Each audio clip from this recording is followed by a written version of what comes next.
Ya, Ya, ya, ya. Nanti ada di YouTube ya Mas. mau di YouTube ya?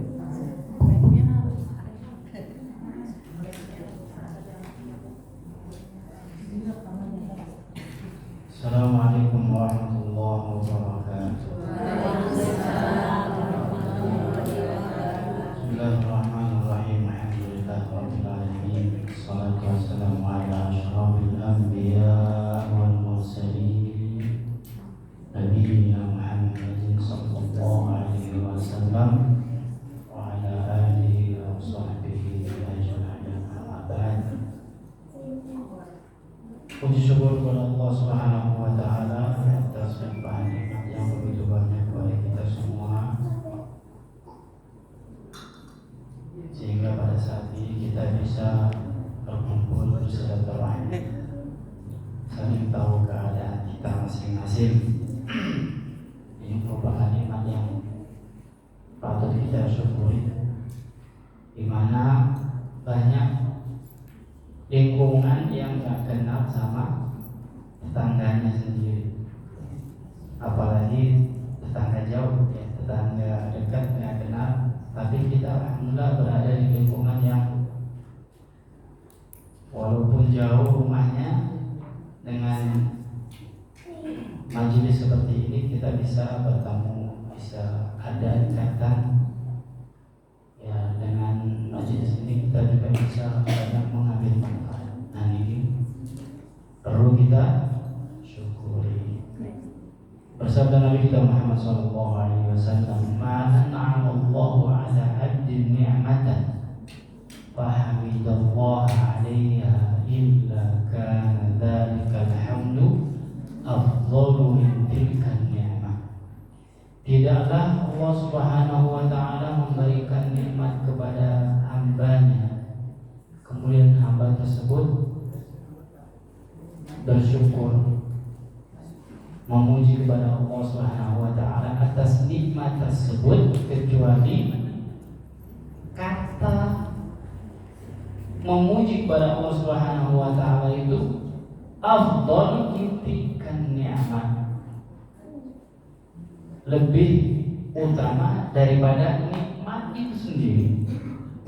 Jadi kalau ada kita misalkan diberikan apa itu, rumah baru misalkan, ya, kita memuji kepada Allah Subhanahu wa taala, ya Allah, terima kasih ya Allah, alhamdulillah, segala puji bagi Engkau yang telah mengaruniakan rumah baru buat saya. Maka perkataan seorang hamba tersebut itu nilainya lebih afdal, lebih utama dibandingkan nikmat yang diberikan. Luar biasa, ya. Tuhan kita Allah Subhanahu wa taala itu Tuhan yang sangat baik, ya. Sangat baik. Salawat serta salam semoga senantiasa tetap curah limpahkan untuk junjungan kita, suri tauladan kita di setiap kehidupan, Nabi akhir zaman, Nabi yang mulia, Nabi Muhammad sallallahu alaihi wasallam. Beliau merupakan tuntunan di segala macam kehidupan, baik kehidupan pribadi, kehidupan berkeluarga, bertetangga, bermasyarakat. Nah, dalam berumah tangga beliau memberikan tuntunan kepada kita. Nah, tuntunan itu yang akan kita pelajari, ya. Mudah-mudahan telah menjadikan ilmu yang bermanfaat. Kita sudah nyampe bab kita mengenal muqaddimatuz zawaj. Apa itu? Kalau kita sebut pranikah, ya. Jadi sebelum nikah itu ada perannya.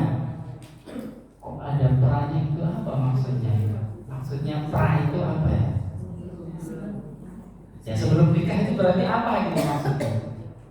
Ternyata ada 3 perkara, ya. Ada 3 perkara yang bisa kita laksanakan sebelum masuk ke pernikahannya. Nah, itu disunahkan, ya. Jadi ada tahapan-tahapan yang kalau itu dilakukan baik, gitu. Kalau nggak dilakukan, nggak berdosa sih, tapi kehilangan keutamaan, ya, kehilangan keutamaan. Dan kalau kita lakukan hal tersebut, bisa dipastikan akan banyak sekali keberkahan, manfaat yang ada di dalamnya. Apa itu? Yang pertama, al-bahthu 'anis sifat allati tudlabu fi kulli min az-zawjayn. Mencari kriteria atau standar pilihan baik calon suami maupun calon istri. Itu yang pertama. Jadi yang dibutuhin itu apa gitu. Kan semua masing-masing beda-beda ya. Ada laki-laki itu nggak butuh calon istri yang pinter-pinter banget gitu. Ada yang seperti itu. Ada yang ya Allah, saya nggak ngerti agama, saya harus cari istri yang soleha, yang pinter agama, yang tahu banyak hal, ya, segala macamnya. Ada yang seperti itu. Kembali lagi kepada apa? Kepada kebutuhan. Itu yang perlu diperhatikan ya. Misalkan kita butuh seorang pemimpin yang bisa menjadi ayah dari anak-anak kita, yang bisa membimbing kita sampai ke surga Allah Subhanahu wa taala. Jika seperti itu ya carilah kriteria-kriterianya yang seperti itu. Jangan misalkan pengen mencari orang yang bisa memimpin tapi kita cari orang yang enggak tahu menahu tentang agama misalkan. Nah, itu enggak bisa ya. Nah, kita mesti tahu dulu kriteria kita itu di mana ya, seperti apa yang kita butuhkan. Nah, itu nanti ada beberapa tuntunan seperti apa nanti kita di standarisasi. Kalau mau punya keinginan itu seperti ini loh gitu ya. Yang kedua, setelah mencari kriteria itu, menentukan kriterianya, baru apa? Istilahnya an-nazar. Nazar itu kalau kita survei gitu ya sekarang ya. Survei orangnya ya. Orangnya disurvei. Dan betul-betul bukan hanya sekedar melihat gitu, enggak, tapi ya survei itu datanya lengkap ya, mulai dari visi-visinya, kemampuannya segala macamnya itu diteliti, bahkan sampai apa? Sampai fisik dalamnya juga. Apakah dia punya penyakit dalam, punya penyakit turunan? Nah, itu penting ya. Itu nanti di tahap yang kedua. Kemudian ada, kalau sudah yang pertama sudah menemukan ya, kayaknya saya ada nih ya, masuk di kriterianya, masuk si A, si B, si C. Misalkan ada 100 orang misalkan, Banyak. dari 100 nanti disaring ya, jadi berapa nih? Jadi 50, dari 50 jadi 10, dari 10 jadi ya gitu ya. Nanti ada prioritas ya, 1, 2, 3, 4, 5. Kalau sudah masuk nih, baru dilihat apa namanya, disurvei, dinazar namanya. Nah, itu anjuran agama kita seperti itu ya. Anjurannya seperti itu.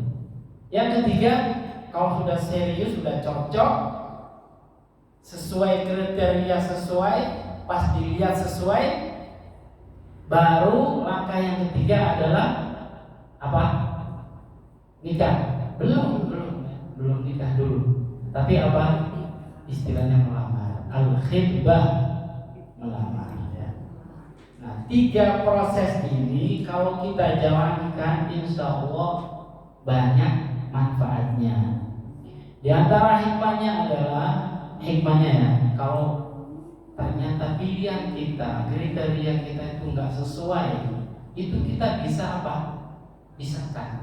Bisa berhenti di situ, nggak kita teruskan gitu.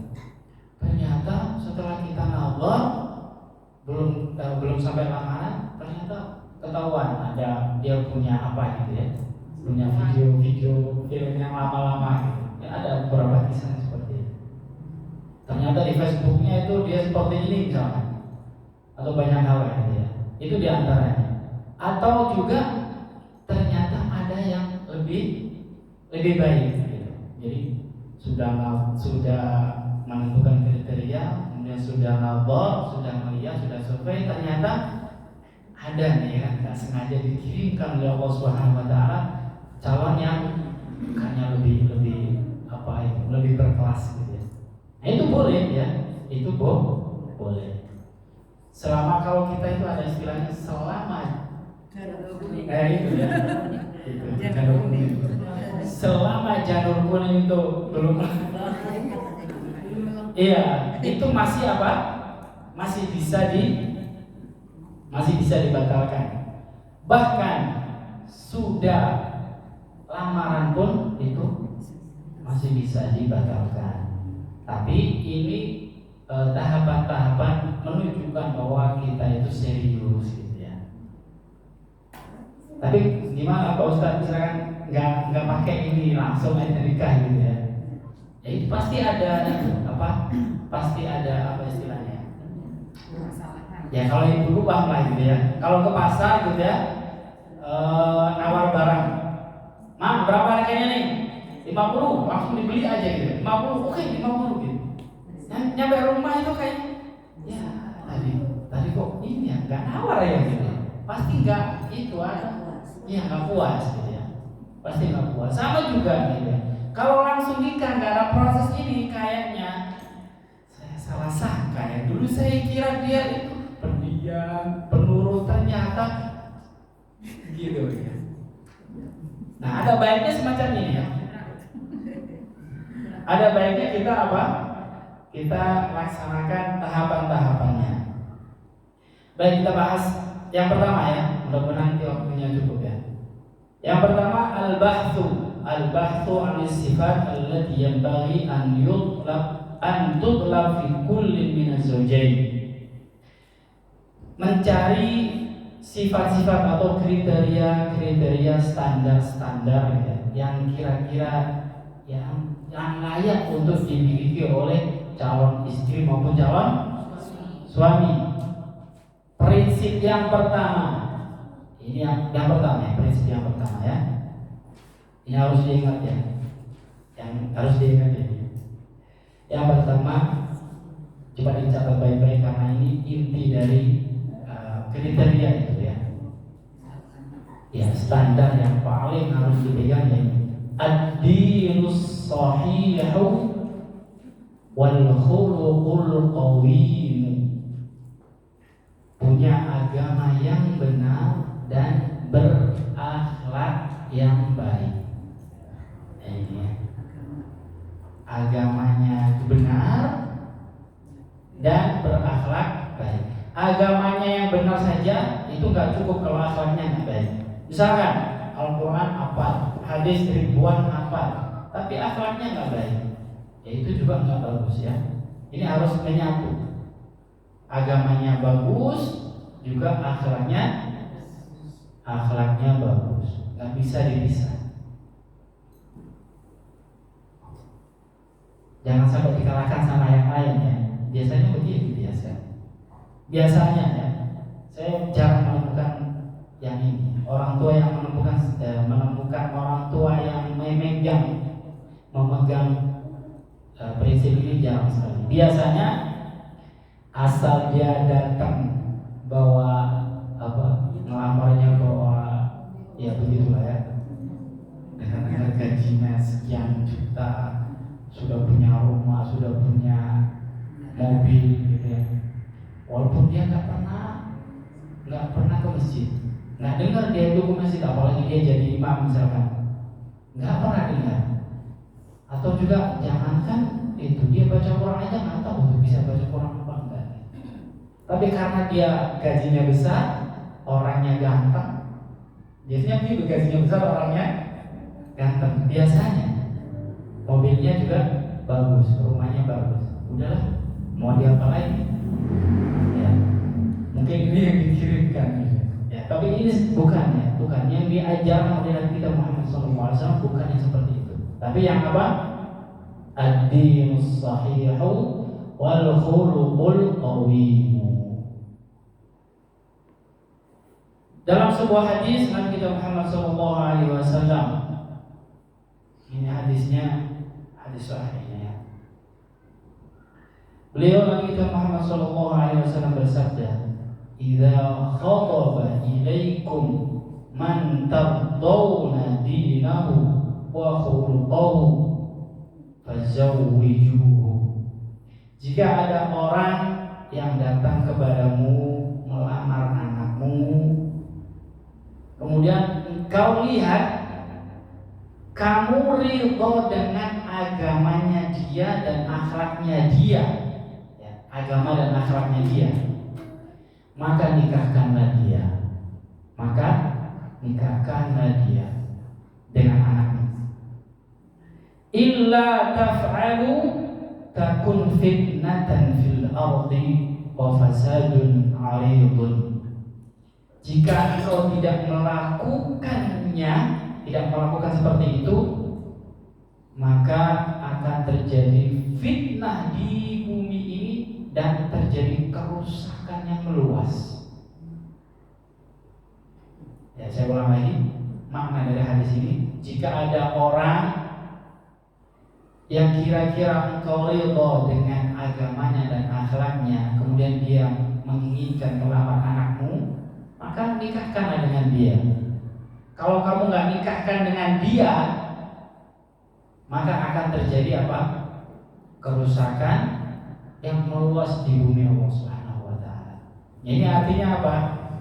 Kalau standarisasi kita mencari menantu bukan karena ini, bukan karena agama dan akhlaknya, maka apa? Akan terjadi kerusakan. Akan terjadi kerusakan di mana-mana. Ya, nanti sang ibu berharap atau nikahin anaknya, yang penting dia kaya, nggak peduli itu apakah dari halal atau dari haram, sudah nggak peduli lagi gitu ya. Sudah nggak peduli lagi nasib anaknya sendiri. Anaknya nanti kira-kira bisa dibimbing dengan baik dalam keluarganya atau enggak, bagaimana dengan anak-anaknya dan segala macam. Nah ini ya, gara-gara apa? Salah memilih standarisasi, ini bisa mengakibatkan apa? Kehancuran sosial dunia, bisa mengakibatkan seperti itu. Dan kalau misalkan keadaan kita seperti ini ya, diantaranya adalah sebab kita kurang memegang kriteria yang diajarkan oleh Nabi kita Muhammad SAW. Yang mulai sekarang, kalau cari menantu, lihatlah apa agamanya dan akhlaknya. Lalu ukuran agama dan akhlak itu seperti apa? Dilihat dari mananya, gitu ya. Nah, itu nanti ada proses selanjutnya. Dalam hadis yang lain juga beliau Nabi kita Muhammad SAW menegaskan bahwa pentingnya tentang agama dan akhlak itu ya. Dalam sebuah hadis beliau pernah menyampaikan begini, kebiasaan orang menikahkan anaknya, gitu ya. Tungkahul mar'atu bi arba. Biasanya dinikahi seorang perempuan itu karena apa? 4 hal. 5 lihat. Karena apa? 5 lihat. Karena hartanya. Wali hasabiha, dan karena apa? Pekerjaannya. Wali jamaliha, dan karena kecantikannya, rupanya. Fadfar idza bid-din taribat yadak. Maka pilihlah yang memiliki agama, karena dengan itu engkau akan menjadi apa? Menjadi beruntung. Nah ini ya, kalau misalkan ada kebiasaan orang-orang itu menikahkan orang dengan anaknya itu karena apa? Karena hartanya, karena kecantikannya atau kegantengannya, karena pekerjaannya dan sebagainya. Tapi tidak melihat karena apanya? Agamanya. Padahal agama itu, kalau kita menikahkan anak kita karena agama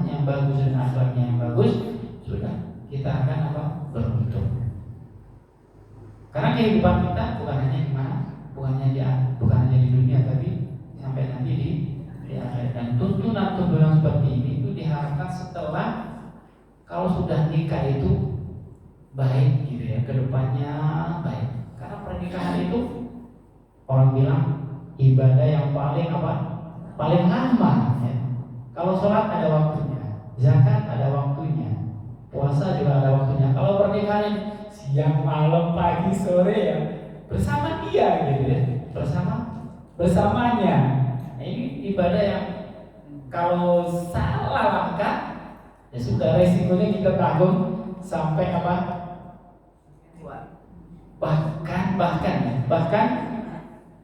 bahkan nanti di akhirat pun nanti itu masih ikut. Istri maupun suami itu bukan hanya di dunia ya, bahkan nanti sampai di akhirat pun ikut. Nah kalau di neraka berarti apa? Ya ikut juga. Ya kan bahaya di situ. Gara-gara apa? Standar saja itu. Kesalahan mengambil standarisasi dalam mengambil menantu atau pasangan baik suami maupun istri. Nah, itu yang penting ya. Adapun yang lain penting juga, tapi tidak berpengaruh banyak. Misalkan apa itu yang ini disebutkan hartanya, kemudian kecantikannya, pekerjaannya ya. Itu kalau kita perinci satu persatu ya, sebetulnya tidak dianjurkan ya. Bagaimana dengan hadis yang barusan kita paparkan tadi? Itu hanya Rasulullah hanya mengabarkan saja. Biasanya perempuan itu dinikahkan karena apa ini, tapi pilihlah yang ini gitu ya. Bukan dianjurkan pilihlah yang kaya, pilihlah yang cantik, pilihlah yang bukan seperti itu. Punya hadisnya nggak seperti itu. Karena di hadis yang lain justru kekayaan itu bisa berakibat merusak seseorang.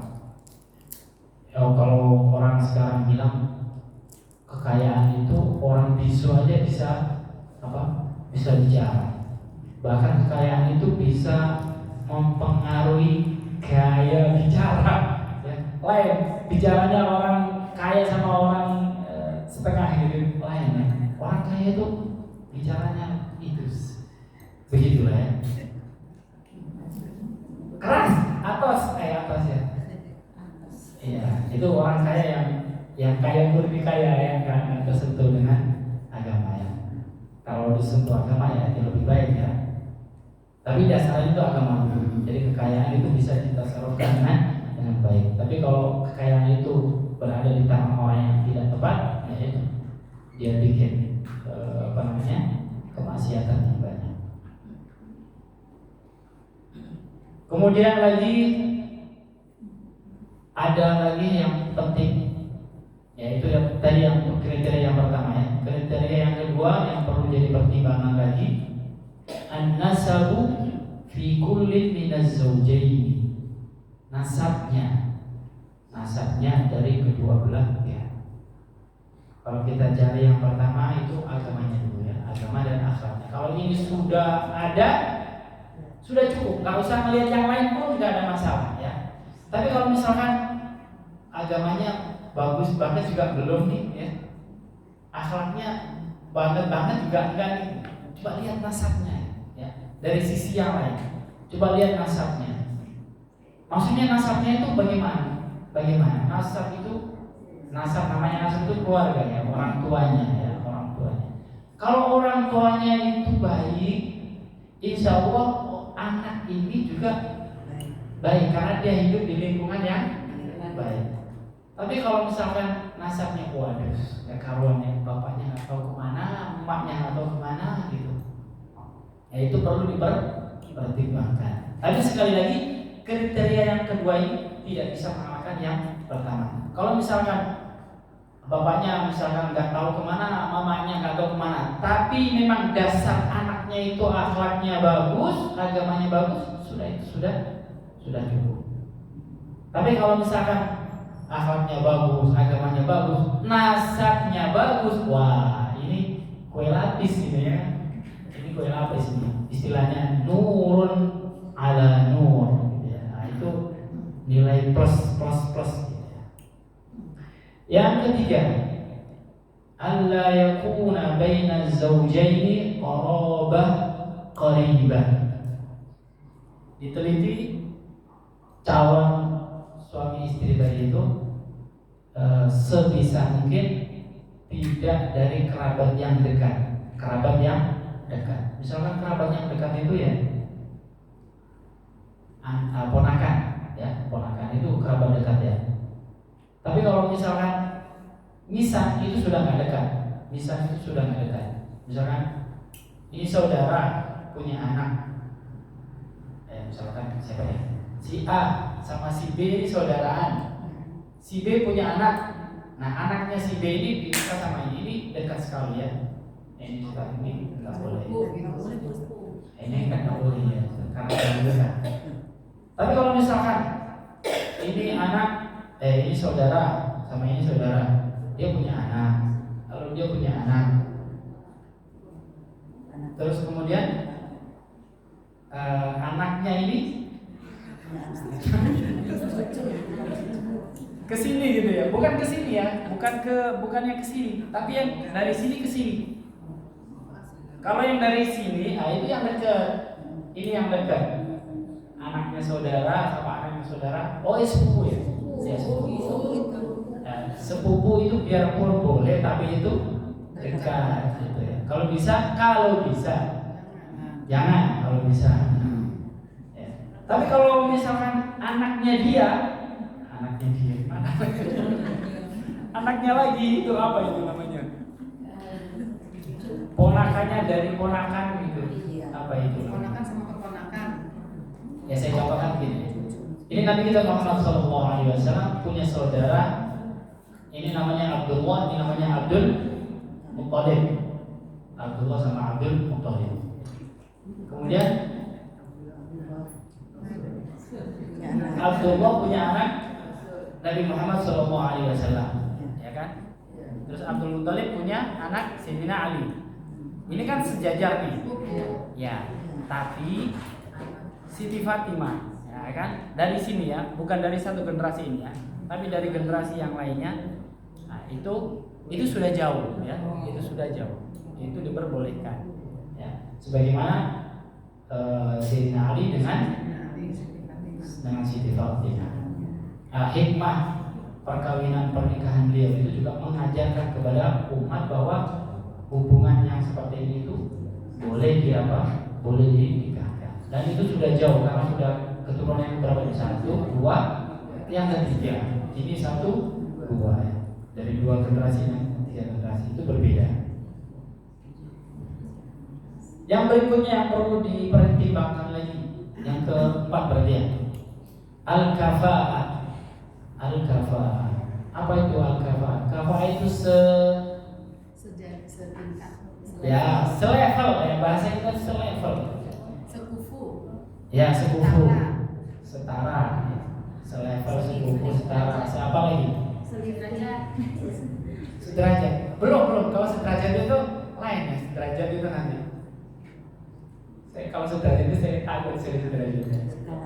Ya, itu aja deh. Siapa tadi?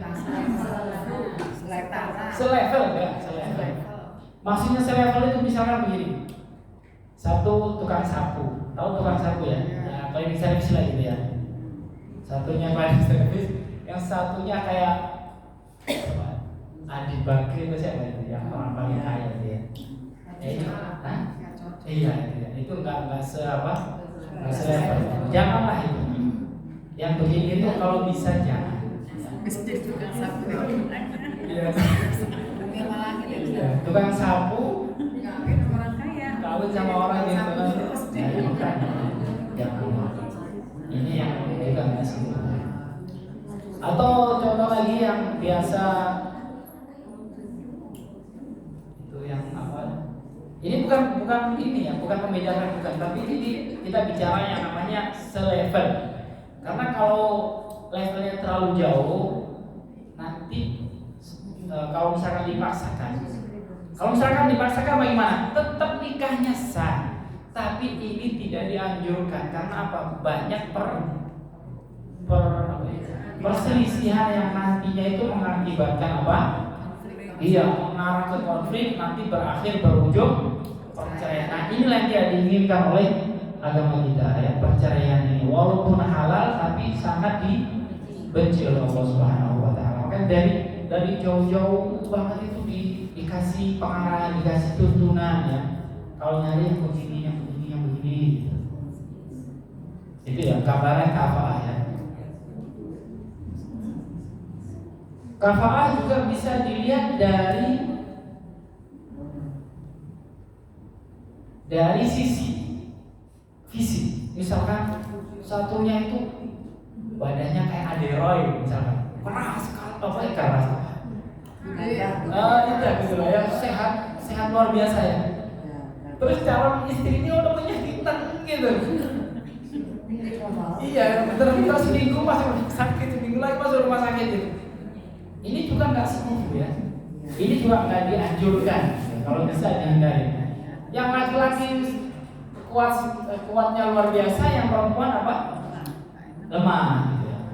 Nah, ini juga bisa mengakibatkan hal-hal yang tidak diinginkan. Maka yang demikian itu bisa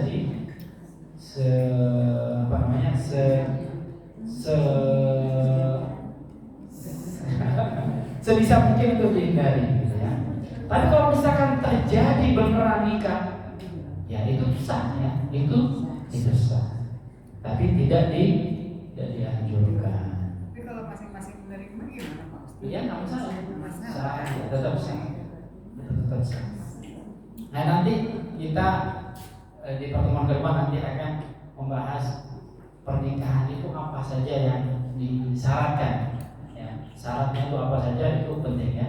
Karena itu ukurannya nikah itu sah apa enggaknya. Ini kumpul kebo apa enggak nih? Ya.